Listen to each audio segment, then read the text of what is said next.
Welcome again everyone. Last video में मैंने एक नाम लिया था स्विच का, जो कि मैंने कहा था ये एक इफ़ का अल्टरनेटिव है। तो वो कैसे है? अब लेट्स से मुझे एक कैलकुलेटर बनाना है, जिसमें मैं इनपुट लूँगा यूज़र से 1 to 4, जिसमें वो बताएगा कि हमें प्लस करना है, माइनस करना है, डिवाइड करना है, मल्टीप्लाई करना है। तो उस केस में मैं इफ स्टेटमेंट कैसे यूज़ करूँगा? मैं सिंपली यूज़र से एक इनपुट लूँगा स्कैनफ %t, जिसमें मैं लिखूँगा n एंड n को पहले डिफाइन कर लेते हैं। एंड उससे पहले हम प्रिंट करते हैं कि अगर 1 इनपुट है तो वो प्लस करेगा, एंड अगर 2 इनपुट है तो वो माइनस करेगा। सिमिलरली अगर 3 इनपुट है तो वो मल्टीप्लाई, 4 है देन डिवाइड। अब जिन नंबर्स के ऊपर हमें कैलकुलेशन करनी है उनको भी इनपुट लेते हैं। लिखते हैं printf give the numbers a space b,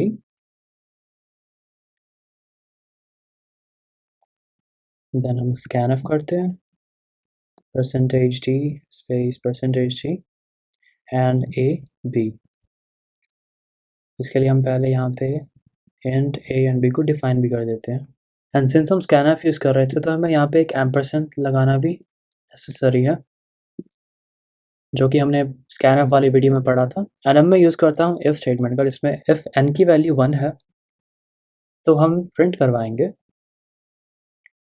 %t, जिसमें कि होगा a plus b।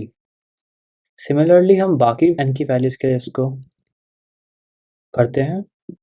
n equals to 2 then difference, n equals to 3 then product, and n equals to 4 then division। अब यहाँ पे हम एक और चीज़ ऐड कर सकते हैं, जो कि होगी if b is 0 then print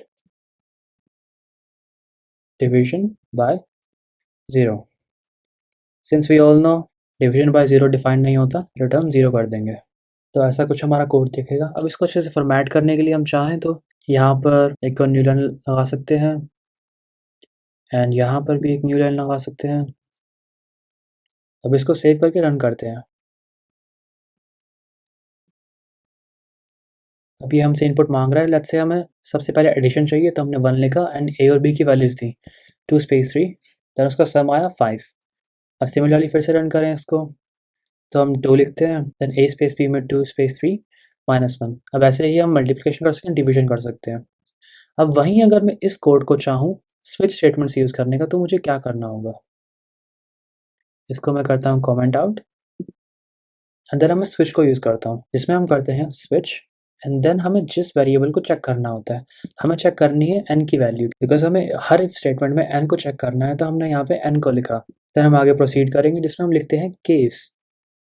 case होता है n की वो वैल्यू, यानी n की वैल्यू अगर 1 है तो सेमीकोलन, उसके बाद जो भी हम लिखेंगे वो एग्जीक्यूट होगा। हमें चाहिए प्रिंट a प्लस b, तो हमें ये चाहिए, एंड उसके बाद हम लिखते हैं ब्रेक।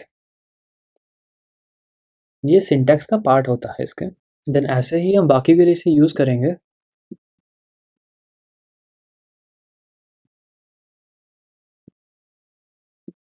इसे थोड़ा फॉर्मेट कर लेते हैं।